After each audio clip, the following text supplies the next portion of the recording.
Bom, vamos começar com o Gera Class, aqui a nossa antena aberta, que estava anunciada, com o nosso convidado, o professor José Gonçalves Machado, sublinhado a um tema, que é um tema da apresentação, com algum questionamento, espero que o debate também seja possível, sobre reestruturação forçada de dívidas contra categorias de credores, ou seja, a aprovação de planos de forma não consensual.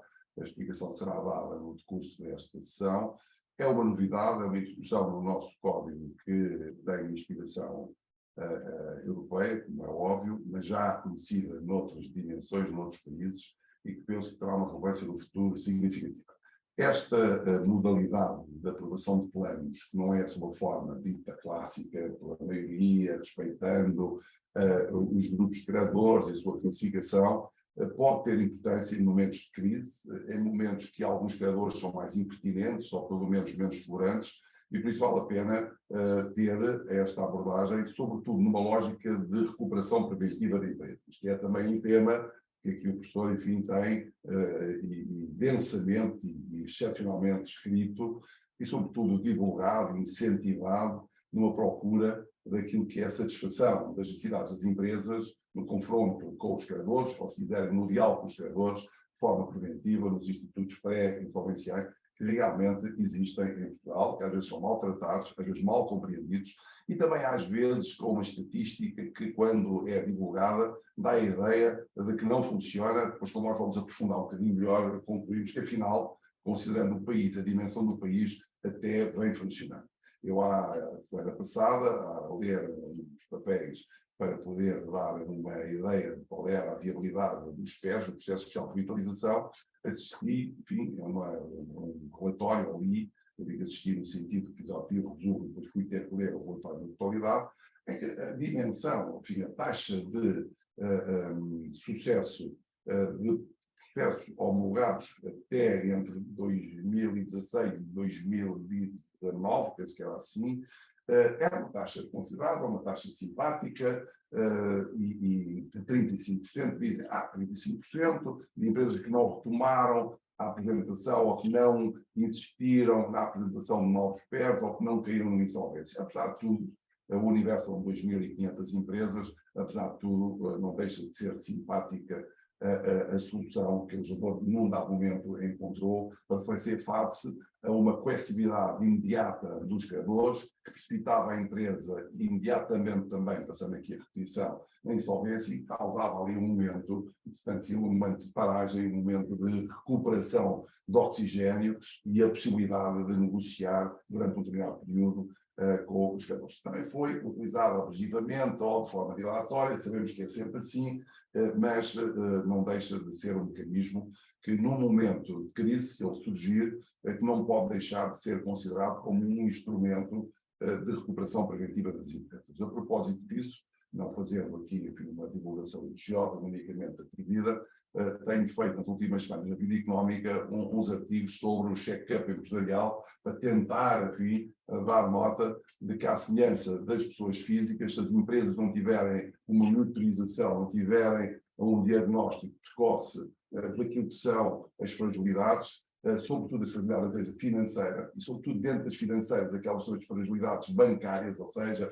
ou de incumprimento, ou de desajustamento do contrato, do prazo, da prestação, da taxa, àquilo que é o seu plano de negócios. Plano de negócios desde que sofreu uma alteração de circunstâncias de todos eles, mas alguns setores inquestionável, que tem a ver com a subida da taxa de juros, sobretudo para empresas que estão muito alavancadas em investimento fixo, e sobretudo também pela taxa de inflação e pelo aumento dos custos da energia e sobretudo no setor industrial, isso tem peso significativo. Em suma, nós o que estamos hoje aqui é tentar, dentro daquilo que é a recuperação preventiva da empresa,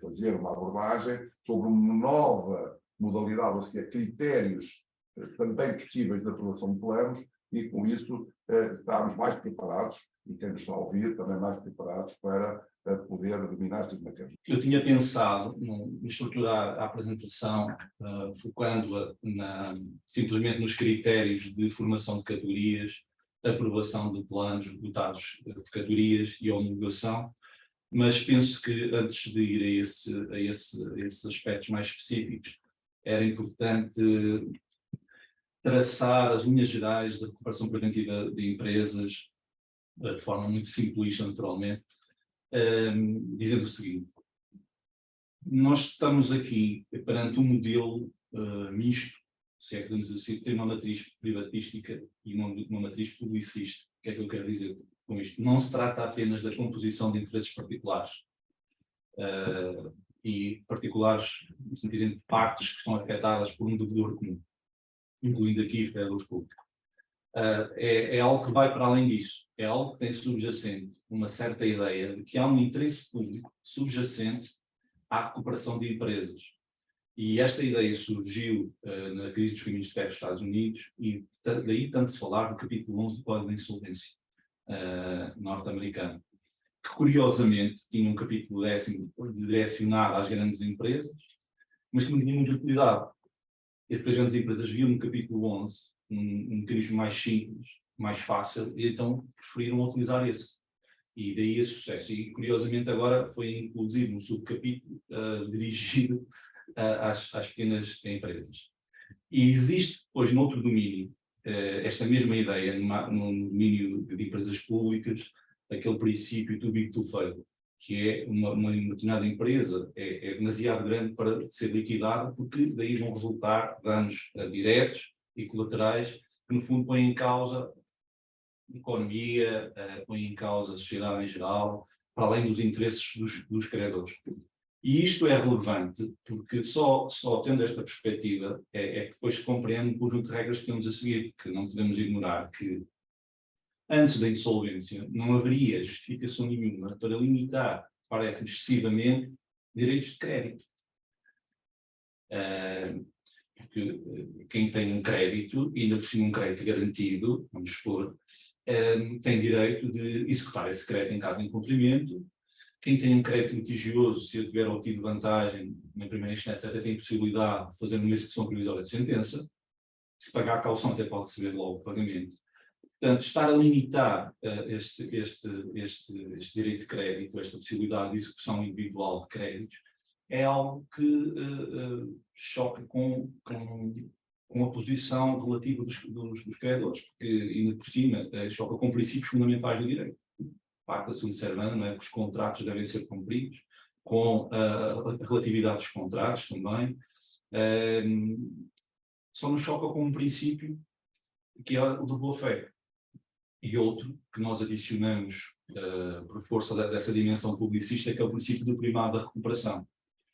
E fazendo aqui um paralelismo com o mecanismo que nós conhecemos da alteração do superamento das circunstâncias, com esta ideia que está muito subjacente no preâmbulo da Diretiva 2019-2023, não temos dúvida de que, se um determinado credor não tiver uma razão suficientemente forte para se opor a um plano que seja justo, equilibrado, adequado, não há nenhuma razão para que o mesmo se possa, digamos assim, fazer prevalecer o seu direito de crédito, nem por cima garantido, para impedir uma recuperação que, ainda por cima, deixaria a empresa em melhor situação que estaria na ausência do plano, ou pelo menos não a deixaria em pior.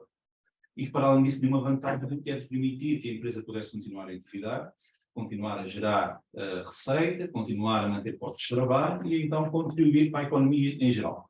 Portanto, esta dimensão pública ganhou outro relevo, enfim, com o Covid, porque até então, nós podemos dizer, mesmo na própria concepção de uma sociedade comercial, temos aquela perspectiva, uns que consideram a sociedade comercial como um único objetivo, que é a satisfação do direito dos sócios, e, portanto, o direito social quase que se confunde com o direito dos sócios, e outros têm uma perspectiva mais pluralista, que vem ao interesse, digamos assim, acima do interesse dos sócios, e fala-se a esse respeito dos stakeholders, no fundo, dos vários interessados, e que contribuem por diferentes formas para a sustentabilidade da empresa. Nós temos isso bem patente no nosso Código das Sociedades Comerciais, no artigo 64, e por isso, desde então, vários autores têm referido esta dimensão, digamos, social, mas com não social no sentido das preocupações ambientais e sociais, quase caritativos, mas social no sentido alargado de acautelar e ponderar devidamente os vários interesses em jogo, trabalhadores, fornecedores, entidades bancárias, e também os credores públicos. Portanto, este mecanismo de recuperação, este sistema, melhor dito, de recuperação preventiva de empresas, assenta nesta ideia geral de uma harmonização entre interesses particulares e entre interesses públicos. E quando estes particulares sejam suficientemente tratados, ou seja, sejam calculados tanto quanto é possível face à realidade existente na empresa do devedor comum, então devem prevalecer os interesses de natureza pública, que são aqueles que apontam para a recuperação dessa empresa, mesmo à custa de credores que discordem. Porque simplesmente lhes interessa realizar imediatamente o crédito que têm, e por outras questões, às vezes por questões até de concorrência, preferem eliminar esta pessoa, por exemplo, vão estabelecer um negócio com o outro. Portanto, há um conjunto de interesses egoísticos que podem justificar uma conduta que, à luz do direito e do princípio que eu enunciei da boa-fé, diria que é uma conduta irracional. Quase que podemos aqui dizer que, não havendo uma justificação razoável à luz do direito para um credor que fica em melhor situação com o plano não aprovar, ele quase que está a agir de má fé. E, portanto, sendo essa a situação, sem justificação, o direito não deve tolerar essas situações. Por isso é que se permite que um plano de recuperação possa prescindir de um requisito base de qualquer acordo, que é o consentimento das partes. A liberdade negocial pressupõe que cada um contrata com quem quiser, o que quiser e quando quiser. Ora, um plano de recuperação preventiva não é isso que está em causa. Esse princípio é seriamente posto em causa. Em nome de quê? Porquê? Exatamente em nome daquilo que acabei de referir, dessa dimensão mista, publicista e particular. E por falar nesta dimensão, dizer o seguinte: se nós formos ler o preâmbulo do nosso Código de Insolvência, percebemos que o paradigma que lá é apontado é, digamos assim, o funcionamento do mercado de acordo com a livre vontade dos sujeitos que intervêm nesse mercado. Se eles entenderem que a empresa deve ser liquidada, é isso que deve acontecer. Se eles entenderem que a empresa é recuperável, é isso que deve acontecer. Portanto, havia possibilidade às duas perspectivas, mas deixava tudo nas mãos dos credores. Este modelo foi amplamente modificado com as alterações que se decorreram em virtude da Troika. Portugal assumiu vários compromissos, alguns já foram concretizados, outros não. Mas adotar as boas práticas internacionais. E aí sim tem subjacente dois objetivos que também estão presentes na Diretiva 2019-23. O primeiro foi que eu enunciei, portanto, a tutela de vários interessados, trabalhadores, os credores, etc., e, no fundo, a economia e a sociedade em geral. O outro também é muito importante, sobretudo às instituições de crédito, os grandes credores, que é a melhor satisfação dos próprios interesses individuais de cada um. Porque o doutor enunciou e bem, e foi estudado, existem estudos feitos por escolas de economia quanto ao grau de sucesso destes instrumentos, e nos países que têm estes instrumentos mais amigos do devedor, o grau de recuperação de crédito mal parado é muito maior, comparativamente com aqueles que têm um modelo que nós chamamos de equipamento alemão, que é voltado para a liquidação, seriamente das empresas, e, em último caso, excepcionalmente, até pode ser recuperado no âmbito da insolvência. Portanto, quando falamos neste interesse público, ele, na verdade, tem duas dimensões, que é uma melhor satisfação dos interesses particulares. Portanto, o Estado tem interesse que os particulares satisfaçam em maior medida o seu crédito. Por outro lado, tem esta dimensão publicista no sentido de ter em conta vários interesses que são necessários à economia do mercado. Como eu disse há pouco, isto ficou muito mais evidente na pandemia. Portanto, havia muitos autores que até criticavam esta possibilidade de poder interferir no direito dos credores antes da insolvência, de podermos estar aqui a interferir. No fundo, estamos aqui a buscar princípios, vamos ver, que são do direito da insolvência para um âmbito pré-insolvencial, não faz muito sentido. Portanto, até à insolvência, os sócios, os administradores das empresas fazem o que quiserem, enfim, mas não têm que estar condicionados por outros princípios que são próprios da insolvência. Portanto, isto fez muita confusão inicialmente. Agora, com o Covid, com aquela questão de suspensão do dever de apresentação à insolvência, de um processo do PER, um processo especial para a viabilização de empresas, que inclusivamente permitia que empresas insolventes pudessem ser recuperadas, e um conjunto de medidas de âmbito económico ou financeiro, apoiar as mesmas empresas, ficou claro, se é que havia dúvidas, que de facto há um interesse público em manter a atividade das empresas, mas não é a todo custo. É as empresas que sejam de facto economicamente viáveis e financeiramente, e as pessoas mais melhor colocadas para falar desta situação, naturalmente, são os administradores da empresa, com o auxílio dos seus consultores, ou técnicos oficiais de contas, ou revisores oficiais de contas, no fundo, perceber se o modelo de negócio que tem, com base nas demonstrações financeiras que tem, se ele tem possibilidade de continuar a gerar fluxos de caixa, continuar a gerar receita para se manter a atividade a médio e longo prazo. Este é um dos princípios da viabilidade. E a propósito disto, desmistificar aqui algo que tem sido veiculado, que o que é uma empresa recuperável ou viável? Não é uma empresa necessariamente que esteja só para insolvente a situação económica difícil. Vamos lá ver o que é que isto é depois. É uma empresa que, de acordo com um plano que seja sério e credível, vamos ver como é que isto deve ser, como é que isto deve ser entendido, que se pode manter em atividade. Em bom rigor, até a empresa pode estar insolvente, é irrelevante.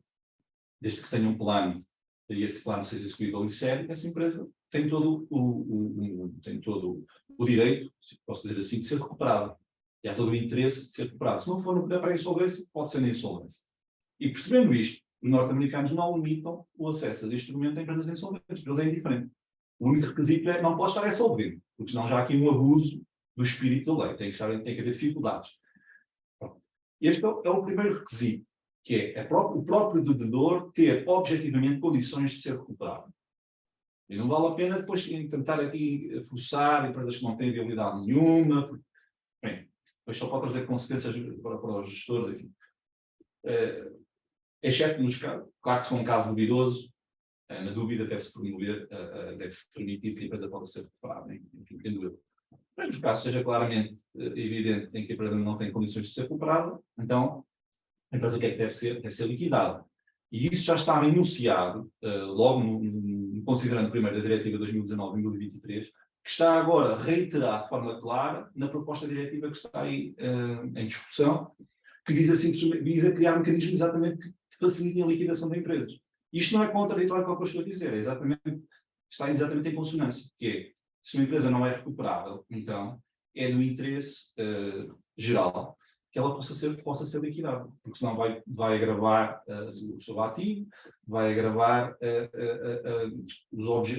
as condições em que futuramente estará para poder satisfazer eventualmente os interesses em causa.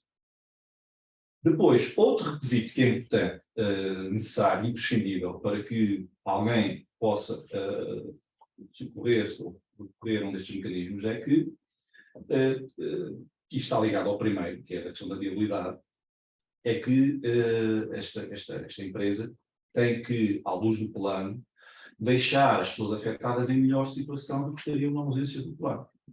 Isto levanta aqui várias questões práticas que depois deixaria para a discussão, mas remato dizendo que exatamente estes requisitos que eu estou a dizer são, à luz da negociação, aprovação e homologação de planos por categorias, os chamados requisitos gerais, que são chamados requisitos gerais no Código de Insolvência norte-americano, no artigo 1199, na proposta diretiva também lá está, e no nosso código também lá está.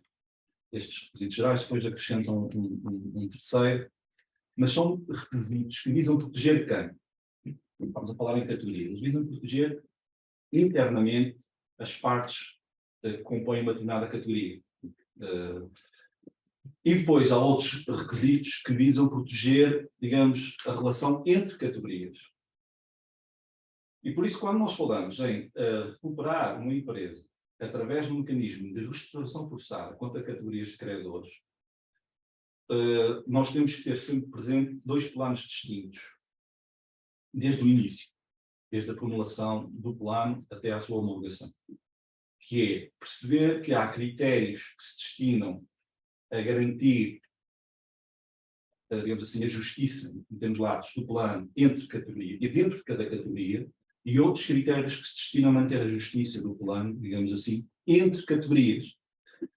Tal qual como a nossa lei está redigida, está tudo misturado. E não se percebe nada, nesta opinião. Não é possível extrair sequer uma interpretação minimamente razoável à luz daquilo que é a tradição nestes instrumentos de recuperação preventiva, e por isso ainda mais cautelas temos que ter à utilização destes instrumentos.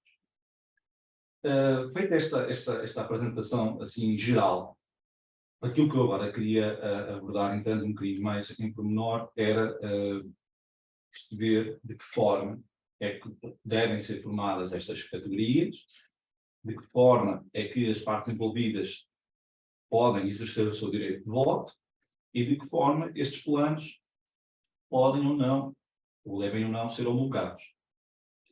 Bom, e quanto a isto, quanto a estas três dimensões, formação de categorias, aprovação, ou seja, exercício de direito de voto e homologação, estas três dimensões têm algo em comum, que é uma distinção, que me parece importante, que é colocar, por um lado, os chamados planos consensuais e, por outro, os planos não consensuais. Os planos consensuais são aqueles que são aprovados por todas as categorias e os planos não consensuais são aqueles que não são votados por todas as categorias. Isto é essencial, perceber isto, porque senão, quando chegarmos às regras de votação e de aprovação, podemos ter aquele entendimento, por acaso há autores que o têm, eu acho, com devido respeito, não tem muito sentido, que é dizer que, mesmo que não seja possível aprovar segundo as regras próprias da aprovação por categorias, então podemos aplicar as outras que são aplicáveis à votação por credor individual. Isso não faz sentido nenhum. Eu vou explicar porquê. A formação de categorias é importante porquê? Porque é que é uma dimensão importante? Ela é importante, sobretudo, como devem imaginar, isto é quase intuitivo, nos processos de grande dimensão. Nos processos em que há uma dispersão grande de credores. Pela natureza das coisas. Porque se forem 3 ou 4 credores, estar a dividi-los em categorias é quase indiferente. Se um credor for o credor garantido, o outro for como outro for subordinado, isso é quase anedótico. Mas nos grandes processos de reestruturação, isso não é bem assim. Porque há tendencialmente isto também está estudado, um desinteresse dos credores mais fracos pela recuperação da empresa. Porquê? Porque o seu papel não tem voto na matéria, porque sabem que o plano pode ser aprovado com um banco, tem um crédito garantido e mais um ou dois fornecedores com maior peso no passivo da empresa, e os outros não têm. Enfim, às vezes os trabalhadores podem dizer alguma coisa, mas o resto. E isto faz com que às vezes se perca uma chance razoável de recuperação com menos prejuízo para a empresa. A empresa pode ser recuperada na mesma, mas o esforço que se faz nessa recuperação pode ser maior se desconsiderar determinados credores. Porque às tantas eu consigo fazer uma reestruturação da dívida com os fornecedores, dispenso de pagar mais juros com a banca.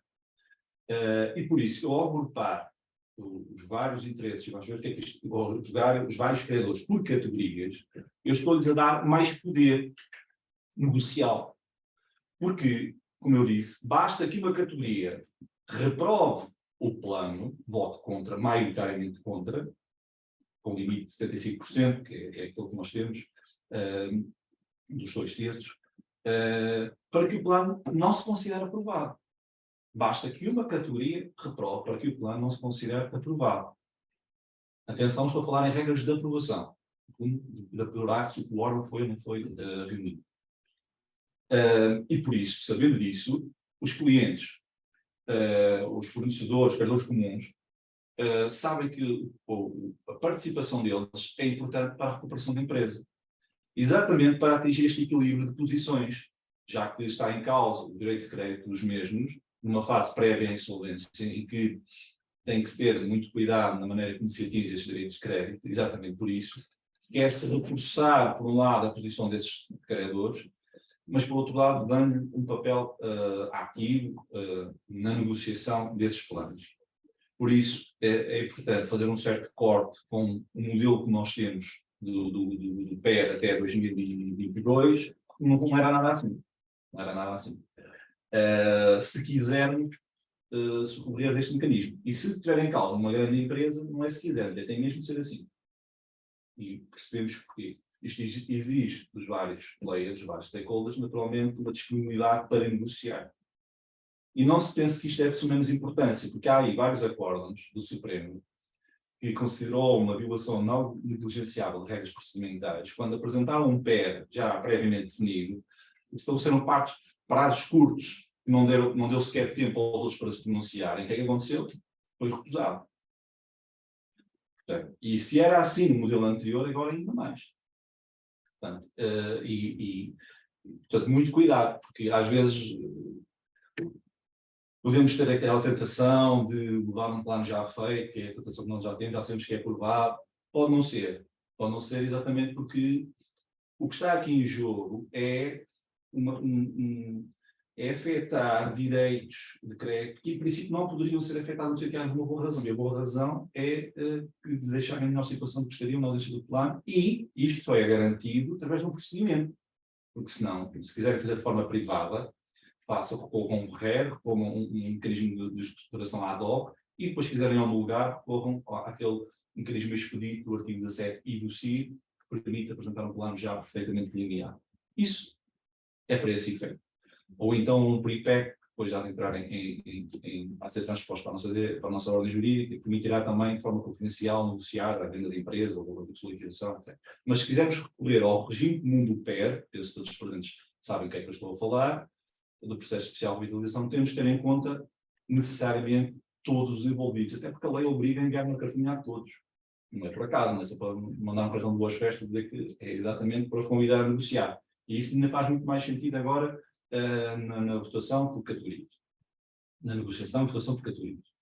E então coloca-se o problema. Mas então, nos casos em que é obrigatório, ou não sendo, se opte por votar em categorias, que vantagem é que eu tenho? Vou começar já por aqui. Que vantagem é que eu tenho a recorrer a isto? É, na verdade, em mitigar os critérios de aprovação. Mitigar os critérios de aprovação. Portanto, é mais fácil. Em teoria, é isso que está aqui em causa. É mais fácil. Porque os credores são agrupados em categorias, pressupõe-se que, se a maioria de uma categoria aprovou, pode-se razoavelmente presumir que não há nenhuma razão para achar que os credores discordantes dentro dessa categoria têm a razão no seu voto. E, portanto, eles podem depois tentar justificar o contrário. Mas há, digamos, o ONU está da parte desses credores dentro dessa natureza. Com base em quê? Daqueles dois princípios que eu disse. Que, por exemplo, a empresa não é viável, primeiro. Segundo, que ficaram em pior situação do que estariam na ausência do plano. Depois, essa é a razão de ser. Por isso, quando se pensar em desenhar um plano, ou for obrigatório, nestes moldes, a lei estabelece um requisito mínimo, que vocês, todos nós já sabemos, que é a segunda natureza dos créditos. Não, isso é o requisito mínimo. Que eu acho que é um bom princípio, um bom ponto de partida, porque o plano, para ser, e agora vou ligar com os pressupostos iniciais, para ser viável e credível, não pode prescindir disso, em momento algum. Não posso estabelecer um plano onde pago a um credor garantido em prestações e pago a um credor comum tudo de uma vez. Eu tenho que olhar à natureza e à obral hierarquia desses créditos e tenho que refletir isso necessariamente no plano, de forma adequada e profissional. E, portanto, eu quando vou estabelecer os grupos, as categorias de credores, eu tenho uma certa margem, porque a lei não diz que são as categorias, são os credores garantidos, privilegiados, os comuns e os subordinados. Diz que este é um critério mínimo que depois podem ser subdivididos. E como é que eu posso fazer esta subdivisão? Discute-se o que é que são interesses aqui em causa. E o que me parece que o critério mais oportuno e mais adequado a ter em conta é o seguinte: nós temos que ter em conta os interesses face àquilo que é o plano que está a ser desenhado, inevitavelmente. E, por outro lado, medir-se à posição relativa de cada um, na natureza do seu crédito. Porquê em função do plano? Porque é o plano que, no fundo, vai determinar a forma como é tratado aquele credor. E, por isso, se eu tiver um determinado tipo de credores, que sejam, por exemplo, os chamados créditos comuns, mas de natureza litigiosa, e comparando com os créditos comuns de natureza não litigiosa, eu percebo claramente que nos créditos litigiosos eu não tenho ali um parceiro para negociar. Tenho ali alguém que tem um interesse, se calhar, de curto prazo, que só não vai pedir a insolvência da empresa se não puder, só não vai executar o seu crédito se não puder, e, portanto, eu tenho que ter noção disso. E posso ter vários créditos litigiosos, ou então os litigiosos iniciarem-se em créditos sob condição suspensiva. E eu posso arrumar, por exemplo, os créditos sob condição suspensiva num determinado grupo de credores que têm um interesse comum. E, portanto, eu tenho que ver esse interesse, é um interesse, no fundo, de realização da posição de cada credor face à situação da empresa. E por isso é que, por exemplo, em Espanha, nos casos dos credores garantidos, a maioria necessária dentro dessa categoria não é 2/3, mas é 3/4, portanto, é agravado. Depois podemos voltar a este tema do que é o interesse e como é que podem ser arrumados. Para já ficamos só com estas noções, porque também é um tema bastante denso, depois poderemos voltar a ele, se tiverem questões e se for útil prolongar.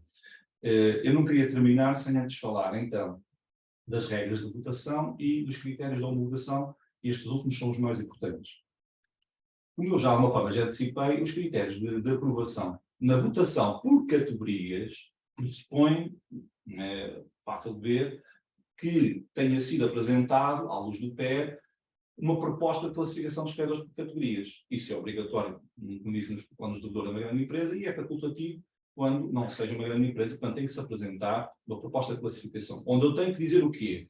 Que vou agrupar segundo estas categorias, justificar o porquê e o que é que se tem que responder. Qual é o tipo de interesse que está em causa? Essencialmente temos interesse de curto prazo, médio prazo, etc.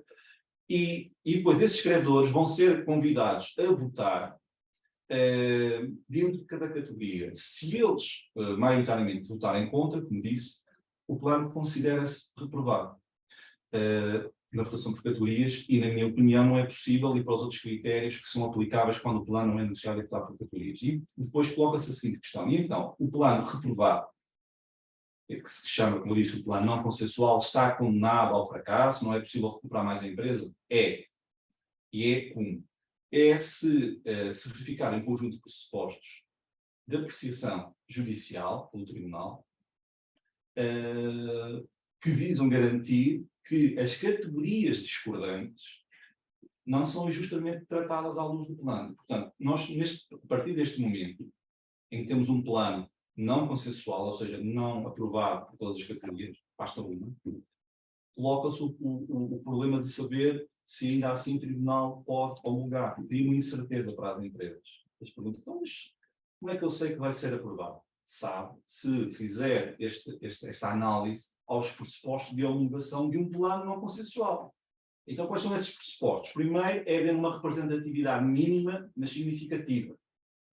Que o nosso PER reduz, dizendo de forma simples, bastando o apoio de um credor comum, que não seja, de um credor que não seja out of the money, ou seja, que receberia sempre alguma coisa caso a empresa fosse liquidada. Basta que haja o apoio de uma categoria de credores comum para que o plano cumpra este requisito da representatividade mínima, mas significativa, porque se for um crédito subordinados, uma categoria de credores subordinados, já não entra nestas contas.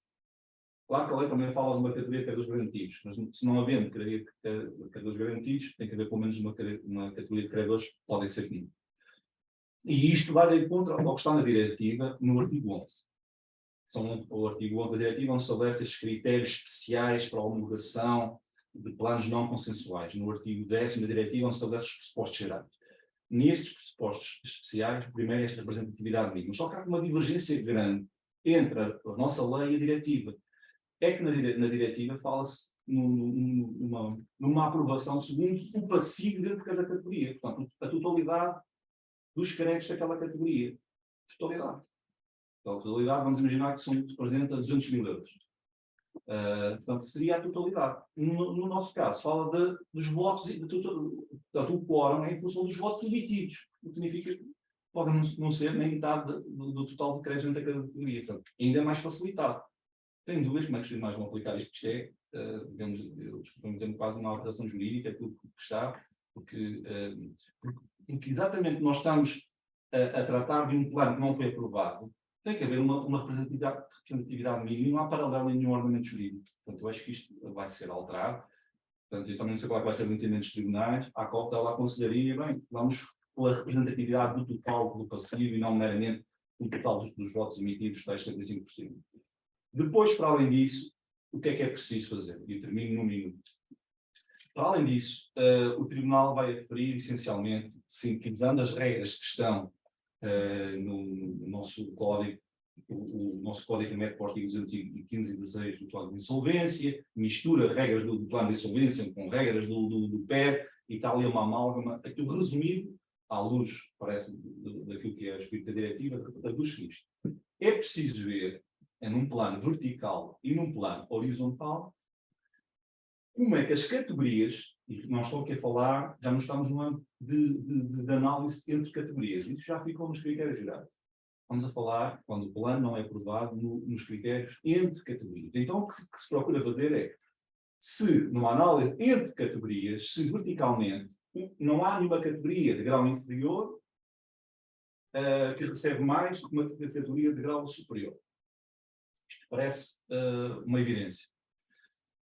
E isto só é possível porque nós adotamos aqui uma regra da prioridade relativa. Porque se fosse uma regra da prioridade absoluta, significaria que uma categoria de grau inferior só poderia receber alguma coisa se uma categoria de grau superior fosse satisfeita na íntegra.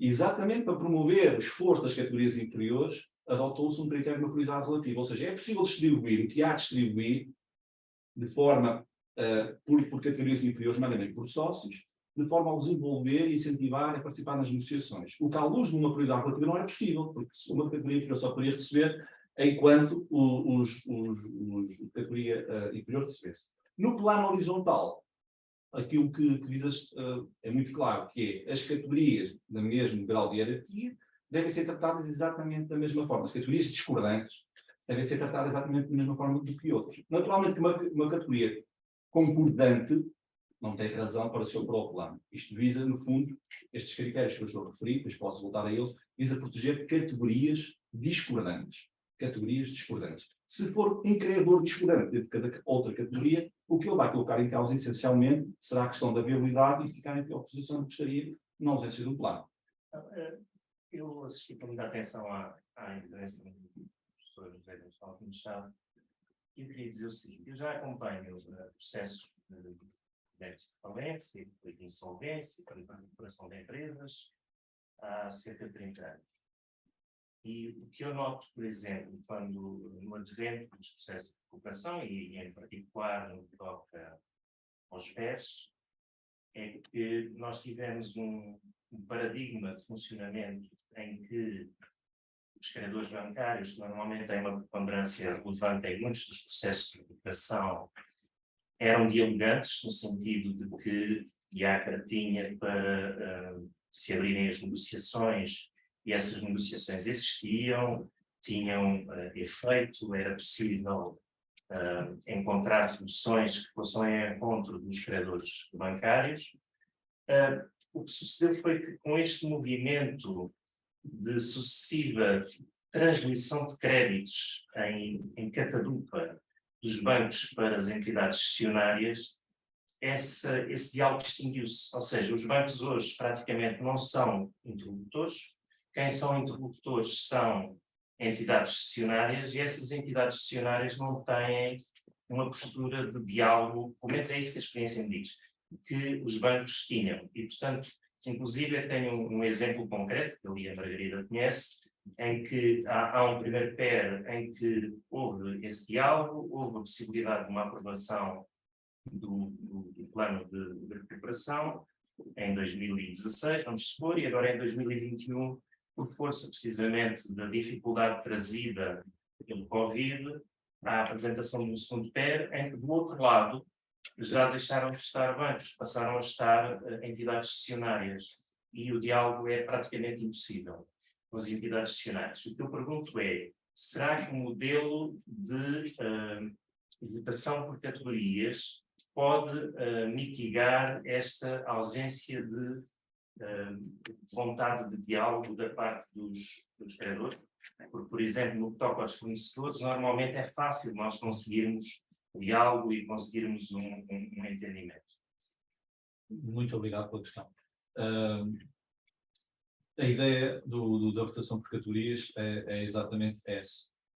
É retirar quase um poder exclusivo que entidades bancárias ou acionárias tinham, porque normalmente têm um volume maior do passivo sobre o passivo da empresa devedora, dando a possibilidade de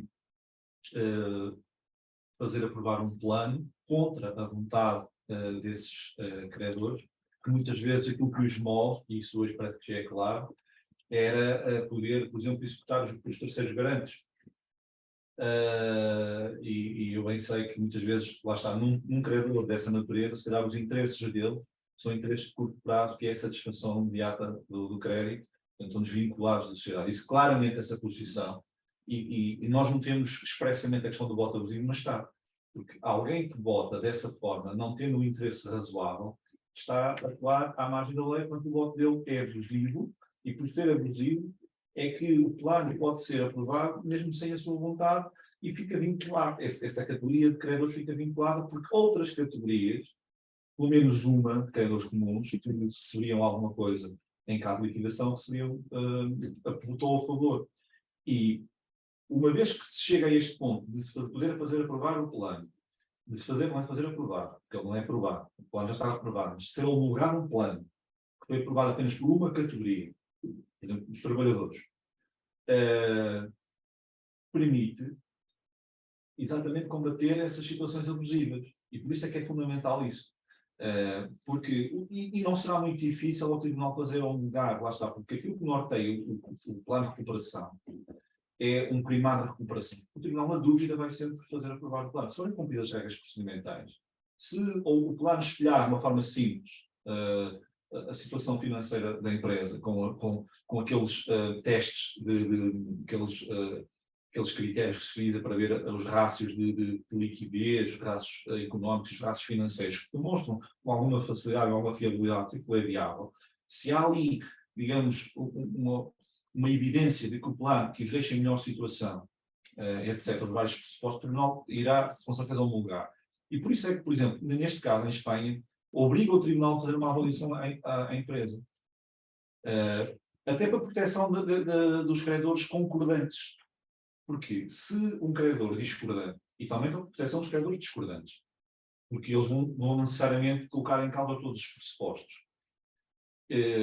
Mas se ninguém faz uma avaliação à empresa e ao plano, fica a dúvida se de facto todos os critérios que eu referi se fica em melhor situação, se não fica, se a empresa é viável ou não é, se os credores isso são tratados da mesma forma, da mesma categoria, isso é fácil de ver. Se os da categoria superior recebem mais que os da categoria inferior, também é relativamente fácil de ver. Onde a dúvida se coloca normalmente são os critérios gerais, que é saber se a empresa é viável ou se não é, e se fica ou não fica em pior situação, que implica fazer uma avaliação da empresa, que no caso do plano de recuperação deve ser no cenário de continuação. Quer dizer, perspectiva um bocado otimista, porque as avaliações que se fazem são melhores. Mas o objetivo é exatamente este. E, pegando com a sua pergunta, com o doutor António Pacoso, que ele estava a dizer, gostava só de dizer isto. De facto, eu entendo que, se pensarmos nas pequenas empresas, que são uma parte muito significativa do nosso tecido empresarial, assim como eles têm os planos contra incêndio e planos de segurança de higiene do trabalho, deveriam ter, na minha desta opinião, um plano para crises económico-financeiras, um plano de recuperação, onde se estabeleciam lá quais eram os critérios que iam ser utilizados, as demonstrações financeiras que iam ser utilizadas para avaliar a empresa, iam lá ser colocadas, no fundo, no mato que se devia atualizar pelo menos anualmente, para saber qual é a situação financeira da empresa, ter lá, no fundo, já os contactos, ter um conjunto de elementos que são necessários. Na falta de quê? Na falta de um mecanismo que opere para mais simples, para as pequenas e médias empresas, por exemplo, poderia existir com base num formulário, com campos já definidos, em que, no fundo, era só preencher aquele formulário, juntar aqueles documentos. Porquê? Porque muitas vezes quem está do outro lado dos credores, vou agora falar dos credores públicos, às vezes, quando veem um plano, já havia esta minuta em algum lado, ficam logo céticos, mesmo que se cumpra. E não havia necessidade disso, com uma pequena empresa, porque fazer um plano implica fazer um juízo de valoração quanto a critérios substanciais, se é viável, se não é, se o plano, se os critérios financeiros de rácios de recuperabilidade estão preenchidos ou não. E pronto, e qual é a vantagem, terminando, qual é a vantagem? É que se fosse no modelo anterior, se esse mesmo credor representasse, digamos assim, 60% dos créditos, o plano não era aprovado. Desta forma, basta uma categoria de credores votar comuns, que receberia alguma coisa em caso de votação, votar a favor, para o plano poder ser aprovado, verificando os demais critérios substantivos. Vamos voltar a esta alerta, a este mecanismo contingência para que a empresa esteja sempre preparada para reagir, o Estado também criou um mecanismo de alerta precoce para, mas depois não funciona, também teve no IAPMEI um sistema de diagnóstico onde se permitia uns dados de empresa e sentava alguns indicadores, isto completamente obsoleto. Porquê? Porque não é suficiente só aplicar meios diagnósticos, é preciso depois ter a agilidade. Não? E normalmente as empresas, quando começam a estar frágeis, o que acontece é que se vêem deserdadas, vêem-se, enfim, abandonadas, ou têm que abandonar os recursos que lhe permitem assegurar a gestão, assegurar o acompanhamento jurídico e naturalmente, acompanhá-las no caminho das terapêuticas adequadas. Por isso é que, para as micro e pequeníssimas empresas, é muito importante estes, digamos, formulários, esta forma mais automática de apresentação à entidade competente para ter o início de negociação. E porque isso provoca algum efeito, que é suspender, enfim, as execuções, deixar de haver agressividade, dar ali alguma recuperação negocial, e depois pode ser indicado um mediador da recuperação empresarial, como temos aqui um na sala, ou pode ser mediado um gestor provisório, ou pode ter um advogado que surge repentinamente e acudir à empresa, porque estes códigos não são feitos para as pequeníssimas empresas. Foi pensado para liquidar empresas. Não é? O código, como foi pensado, não tinha em lado nenhum do seu texto, e são dezenas, são cerca de 300 artigos, nenhuma referência à recuperação. Este código foi feito para, a data feita em 2004, para executar coercivamente e coletivamente empresas. Se for possível, no caso de ser possível, se for possível, então pode-se tentar por via de uma recuperação, mas estava estruturado. Agora já foi enxertado aqui de um PER, em 2 vias, foi enxertado, não foi enxertado, mas foi acoplado um RER, ainda foi mais junto a um adicional de outras coisas, mas, efetivamente, a sua estrutura e a mentalidade nos tribunais de comércio é no privilégio da fluidez, da transparência e da concorrência no mercado. Não tem acompanhamento, ainda não está aí nenhum almirante, como veio para o Covid das pessoas singulares, para tratar deste assunto, mas vai vir. Ou seja, aquelas campanhas e aqueles hospitais de campanha para fazer face a uma pandemia nas pessoas físicas, vieram uma crise com estas medidas que a União Europeia, por via diretiva, obrigou a introduzir aqui, e se tivermos essas capacidades, estou seguro que esse tipo de capricho de alguém que comprou um crédito nominal por 1 milhão e que vale 100 mil, não vai passar na votação à frente daqueles que têm créditos, além de nominais, são substancialmente do mesmo valor. São os fornecedores, são os clientes, são os próprios sócios de ingressos ordinários. Estou convencido que essa separação, digamos assim, das categorias, vai dar soluções muito diferentes se os tribunais passarem a olhar para as empresas numa perspectiva da saúde pública e assumindo que o Estado tem nas empresas, ou quando tem de uma vez e tem de outra,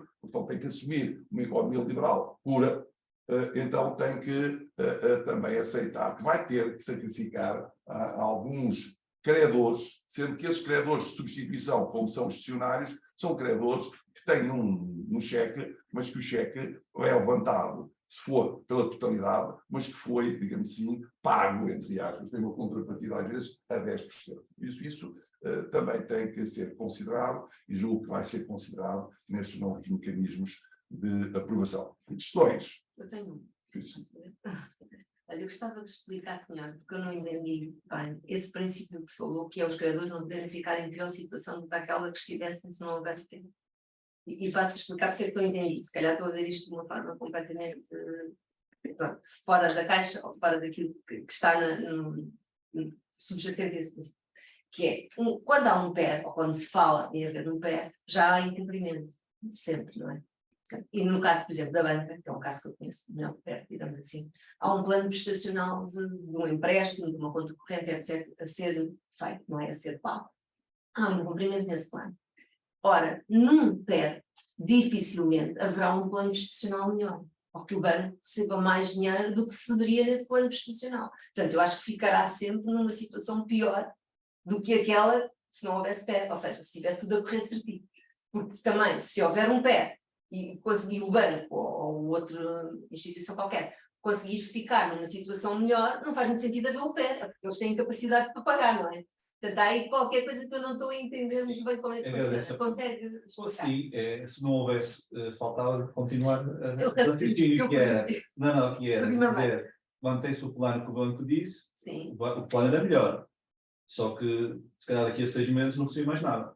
Não, sim, mas a questão é mesmo essa, é que A questão é, imagina, há um incumprimento, mas há um plano que o banco quer que seja cumprido. claro, e que já é bom para o banco. Para haver um plano melhor, Deixa-me só, eu percebi a questão. ou eu não estou a Não, eu percebi a questão. Mas o melhor é, a minha pergunta é, à luz desse contrato que existe depois estabelecido, quanto é que o banco, o credor, iria receber se não houvesse um plano? Do total do crédito. Há instruções, quanto é que ele iria receber? aquilo que ponto já atualizou. Certo, mas estamos a falar numa situação próxima da insolvência. Se a insolvência representa em si um prejuízo para os credores, significa, a não ser que seja um credor totalmente garantido, que em princípio... Não, porque aquilo iria receber uma eventual insolvência, é isso? É isso, em caso de liquidação. Já percebi. Em caso de liquidação.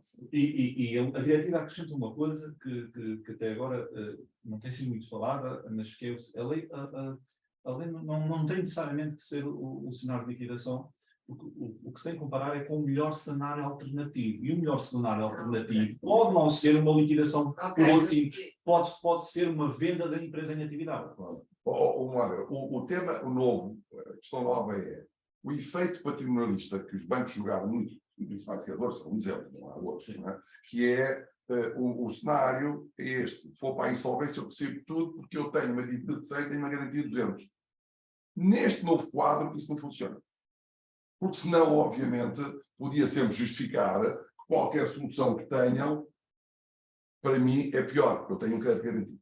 Na minha opinião, aquilo que se vai introduzir de novo é isto. Eu tenho prestações há 10 anos. E agora vão-me apresentar um plano de prestações a 15 anos. A questão é, nunca iria receber as prestações a 10 anos, porque daqui a 2 anos, com esta taxa de juro, eu fico com a tesouraria sem resposta. Então terminava aí. Eu digo, melhor para mim, porque eu ia vender o bem, tenho garantias, não conta. Esse aqui, não conta porque também quando eu vou ao banco e levo 3 Rolex e um Ferrari, não trago lá o euro, porque ninguém me empresta dinheiro, sou património. Só me empresta o dinheiro, sou plano de negócio, o que for disponível. Ou seja, por isso eu já não consigo ter financiamentos sobre riqueza, tenho financiamentos sobre negócio. Logo, nesta nova análise, o que tem que se ver é se esta empresa a funcionar, digamos assim, consegue pagar, ainda que mais tarde, ainda com algum perdão associado, porque se terminar a fita do tempo, o que acontece é que dizem, o funeral é caro. Mas a herança é boa, então eu quero, digamos assim, não dá. No modelo anterior funcionava. Que funcionava porquê? Porque era um código suportável na liquidação coerciva, em benefício dos credores, num juízo de poder absoluto quase, por parte dos credores. E as categorias de credores eram determinantes não só para votar, como para liquidar. Então, se eu tenho grandes garantias, eu não tenho interesse nenhum em votar coisa nenhuma. Até em termos especulativos, eu tenho lá um prédio que vale o triplo, eu quero é que vendam rápido, até pode ser que me toque a mim, em termos de adjudicação, esse prédio que está apreciado, até isso, digamos, em termos de negócio, não existe. Porquê é que não acontecia antes mais situações deste tipo? Porque os bancos tinham a pessoa devedora como cliente. Então também não lhes interessava mandar abaixo aquela pessoa com dinheiro remanescente, porque aí perdia o cliente e tinha um efeito reputacional mau. Mas como agora já não têm cliente os credores, então essa noção do devedor que não é cliente e que pode ser recuperado como cliente, vai dar, digamos assim, ao juiz o poder dele próprio reconstituir um cenário, o melhor cenário, para a continuidade da empresa, até para que ela possa ser, digamos assim, viabilizada através de um processo de reorganização societária, nomeadamente por via de uma fusão, de uma venda, ou o que seja. Não é? Então, hoje, podem surgir, hoje que é o amanhã, podem surgir novidades significativas a este nível e têm que ser anunciadas previamente. Desde logo que forem anunciadas previamente, os bancos e os credores começam a ter mais, não só um call center para falar com os devedores, como também alguém capacitado para fazer este juízo. Porque este juízo é um bocadinho como aquela pessoa que diz, não está, estou tão doente que agora vou para os cuidados paliativos. Mas isto é o devedor. Mas em termos de coletividade, tem interesse ou não tem interesse salvar aquela entidade? Vamos fazer comparação com as pessoas físicas. Já tem. Porque o custo, digamos assim, daquele procedimento é um custo económico significativo. Então, se nós conseguimos recuperar com outro que não tenha aquele custo económico, qual é o custo económico de uma insolvência? São os despedimentos.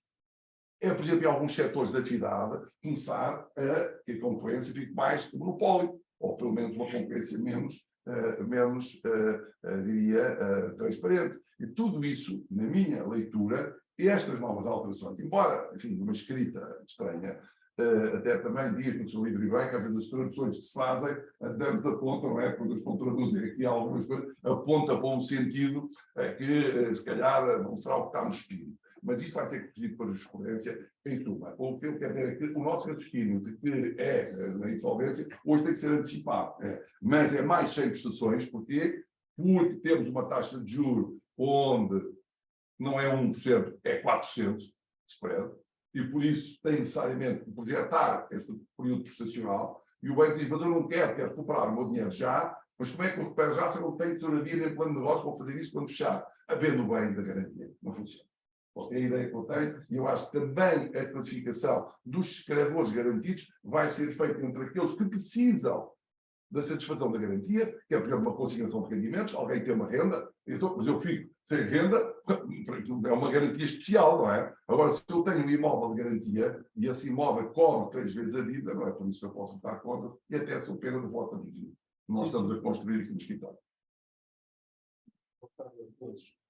Eu penso que era capaz de ter interesse em alguém que esteja diretamente na banca e fazer perceber aqui um bocadinho daquilo que é o olhar da banca. Durante as várias décadas que eu estive, num determinado forma temporal, fui exatamente responsável pelo departamento de prevenção e seguimento do risco. O que é isto? Isto é exatamente o departamento que está por trás e está a olhar. É o departamento que vai olhando para a forma como o cliente movimenta a conta.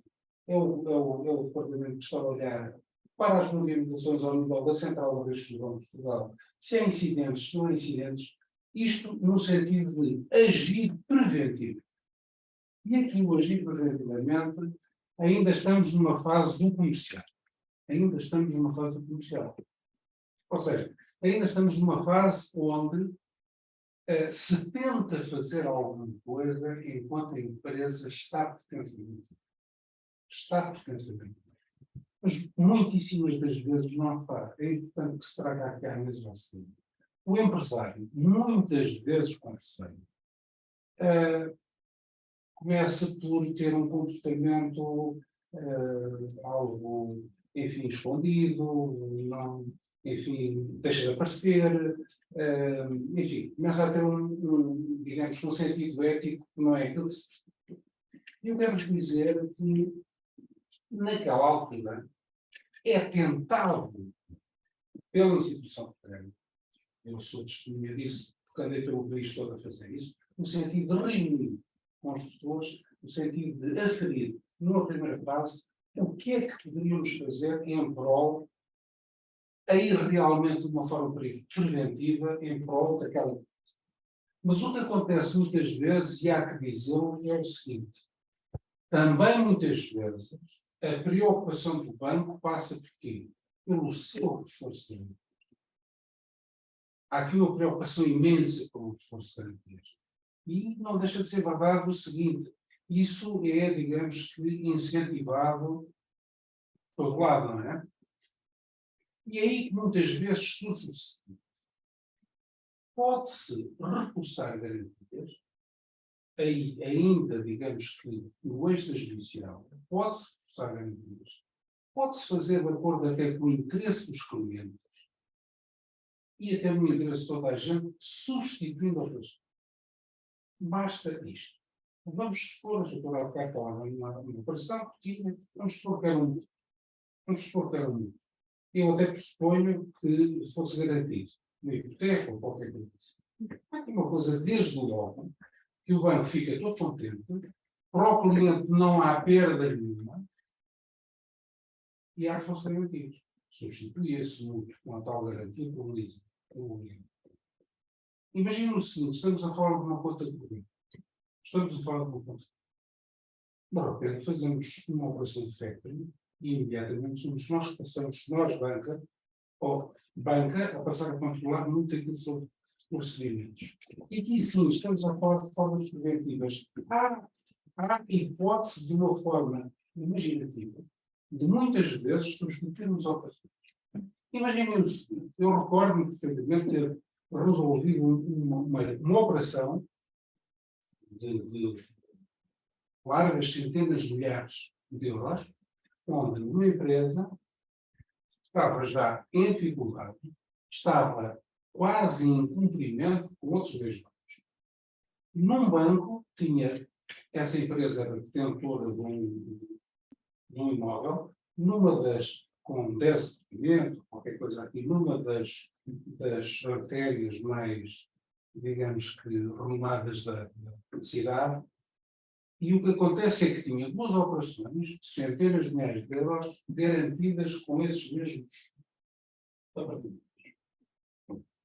E, enfim, a atividade não estava a correr bem e, por pouco, eles estavam quase a ser acionados. E estávamos a falar de, provavelmente, 10 apartamentos garantidos, estavam 6 num banco e 4 no outro, e estávamos a falar de responsabilidades que não tinham nada a ver com o valor comercial desses mesmos apartamentos. Sabem como é que foi resolvido? Como é que foi resolvido o problema dessa empresa? Foi muito simples. Foi feito um crédito à habitação a um filho, outro crédito à habitação a um filho e outro crédito à habitação a outro filho. E com 3 operações a 30 anos, que desde logo passou para um prazo muitíssimo maior e uma taxa muito menor, com o produto dessas operações, liquidaram-se as outras e a operação e a empresa. Portanto, há na banca que ter também essa imaginação. Há que ter esta imaginação, há que ter esta vontade também de ajudar. Mas também, se não houver, somos nós de fora que também se calhar temos que ajudar. Portanto, isto é um pouco, eu faço esta intervenção, faço um bocado esta intervenção até pela substituição de operações. Muitas vezes é na substituição de operações, estamos a falar de manter os mesmos valores, etc., que resolvemos uma série de problemas. Reparem, a operação mais primária de todas, foi a habitação, de repente, é evidente que nem sempre isto pode fazer, nem sempre os empresários têm filhos ou sobrinhos estejam disponíveis para isto. Mas, de repente, com 3 operações essas, que já na ordem, se bem me recordo, de 650 mil euros, deram para liquidar tudo aquilo que poderia levar a empresa a ficar em sérios problemas. Ganhou prazo, repito, ganhou em termos de spread, etc. Portanto, eu só gostaria de dar nota mais do seguinte. Tem que haver também, digamos que, um esforço no sentido da própria banca, quiçá através da Associação de Portuguesa dos Bancos, e também ter disponibilidade de dialogar. A preocupação não ser, antes do mais, o seu reforço. Porque se, na verdade, houver essa mesma disponibilidade, da tal forma preventiva, onde nos podemos sentar ainda os problemas não começaram muito sério, podemos, através de substituição, através de alongamento de prazos, através de um sem número de coisas, nós podemos resolver. Só um breve comentário. É que isso, eu subscrevo tudo o que disse e isso vai de encontro àquela ideia de ter um plano geral que possa acomodar, à medida que a situação da empresa vai evoluindo, esse tipo de medidas. mas sempre ligado a um plano preventivo de recuperação. Porquê? Porque esses negócios poderiam funcionar durante um determinado período, mas depois serem postos em causa numa eventual insolvência, porque estamos sempre a falar em cenários de incerteza. Ainda por cima, com essas pessoas, todas são pessoas especialmente relacionadas, não seria difícil, como hoje corre bem, amanhã corre mal, os negócios são todos satisfeitos. E hoje em dia, com todas as proteções que existem sobre estes negócios que são feitos sobre a égide dos planos de recuperação, que estão blindados em impugnações polianas e as resoluções em benefício da massa, quem quer fazer este tipo de operações aproveita, e daí que o legislador europeu vá mais à frente e vai dizer, para promover um mecanismo confidencial de venda e de estruturação da empresa para ter o melhor dos dois mundos, que é fazer um negócio sem este, porque há um aspecto que não tem falado, eu noto, enquanto advogado, isso, quando falo num pé, a gente vai ficar a saber, não quer. Pronto. E fica para o limite, mas depois... Mas lá está. Tudo aquilo que eu falei. Sim, uma fase ainda... Numa fase ainda... Nós depois temos aí, era para uma outra sessão, tem a ver com a regulação dos bancos. Nós aqui separámos os cessionários, não têm clientes, não têm operações que possam fazer, porque não fazem operações nenhumas, são só liquidadores. E a banca também tem limitações que o próprio regulador faz, não pode fazer crédito a quem está devedor, não pode fazer operações, limitações. Mas já estamos agora noutra faixa diferente, mais avançada, não nessa fase tão ainda, né, a recuperação, é uma estruturação muito simples. Desculpa-me se a gente não conseguir ser claro por causa do nosso diferente vocabulário às vezes. Mas no Brasil, eu trabalho no Banco Mauá, e no Brasil nós somos fortíssimos de fiançamento. Né? Afiançamos vários tipos de produtos, como eles também essas causas, que a gente precisa dar uma garantia para que flua o contrato e a solvência das empresas. Aqui em Portugal é possível fazer financiamento desse tipo de produto, dando como garantia? Uma garantia pessoal, é isso que estamos a falar? Não, financiamento. O banco afiança... Afiança, sim. No fundo, dá É possível? Como dá financiamento, pode afiançar o próprio plano. Não há nada impede. Aqui temos o privilégio, se for financiamento puro, em algumas circunstâncias, fica em primeiro lugar relativamente aos outros financiamentos já constantes da recuperação. Se for uma garantia ao cumprimento, já tem que ser incluída dentro do próprio plano para ser homologado. Sim. Os planos têm estas mutações, e até antes dos planos de estruturações, conversão de operações, reforço de garantias, prazos, o que é normal num contrato. Não é? Mas podemos fazer um novo contrato, até uma sociedade, dentro de um plano. Pode-se dizer, para resolver o problema desta empresa que tem 5 sucursais, o que é que eu faço? Criamos uma sociedade nova e esta sociedade tem que pagar prestações de 50 mil euros. Okay. Aí entra a fiança, a fiança quer dizer que garante, que se aquilo com o seu património, é óbvio para acontecer isso, alguém teve que dar o colateral, uma garantia ao banco para isso, fora. Olha quem é, os próprios acionistas ou interessados no negócio, que vão fora e que dão essa garantia, colateralizam, põem um colateral, né? E depois essa entidade dá. Mas se não for feito dentro do plano, esse modelo, antes de haver incumprimento, não tem grande problema. Se já tiver havido incumprimento, esse modelo pode ser destruído. E é aqui que diz o professor que é importante usar também estes mecanismos para fazer blindar as operações. Se amanhã o Banco quiser fazer uma fiança num contrato de fornecimento para recuperar uma empresa, ou para comprar uma máquina nova, ou para fazer um novo software, seja o que for numa empresa, é preciso fazê-lo no quadro de um plano de recuperação do que fazê-lo fora. Porquê? Se o fizer fora, pode vir um outro credor dizer que o sócio que entregou o dinheiro para garantir o depósito, para garantir essa fiança, que o fez em prejuízo dos credores, na medida em que devia ter colocado capital na empresa e o colocou fora da empresa e depois veio destruir isso. Aliás, uma das grandes dificuldades de recuperar empresas em Portugal, até há bem pouco tempo, embora com uma melhoria significativa nas últimas alterações, é que os sócios não podiam ajudar, ou seja, a família não pode ajudar o doente. É como nós, como individual. Há um filho que está doente. O pai não pode pagar a conta do hospital, porque só amanhã alguém questiona. Ou seja, uma empresa está doente. Se o sócio colocar dinheiro, esse dinheiro é perdido. costuma-se dizer que é dinheiro mau em cima de dinheiro mau.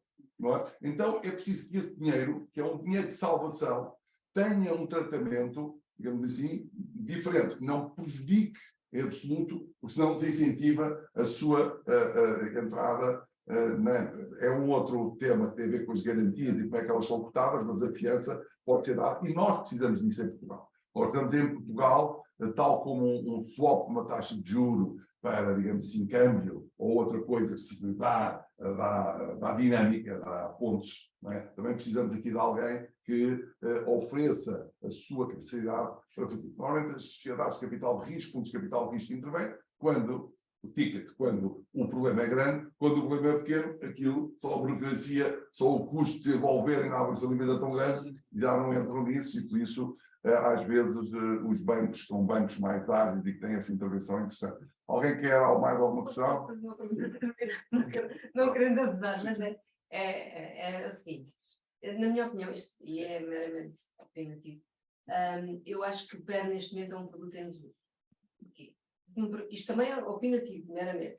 No primeiro momento serviu os interesses da banca e no segundo momento serviu os interesses dos próprios devedores, porque assim obstavam ao que houvesse as execuções e não caíam logo na insolvência. Porque o facto é que eu acho que a maioria dos credores não está muito receptiva a aprová-los por causa disto, porque todos eles acabaram quase, ou a grande maioria, por descambar numa insolvência.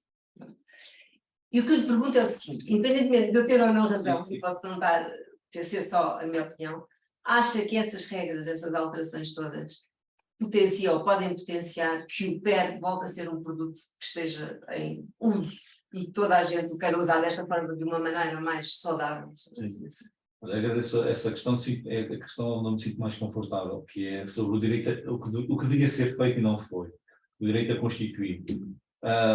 E sobre isso a minha opinião é o seguinte, nós deveríamos primeiro eliminar o pressuposto da pré-insolvência como um pressuposto para recorrer ao PER, no sentido em que incluir aqui situações de insolvência também, permitir que uma empresa insolvente pudesse recorrer a um mecanismo destes.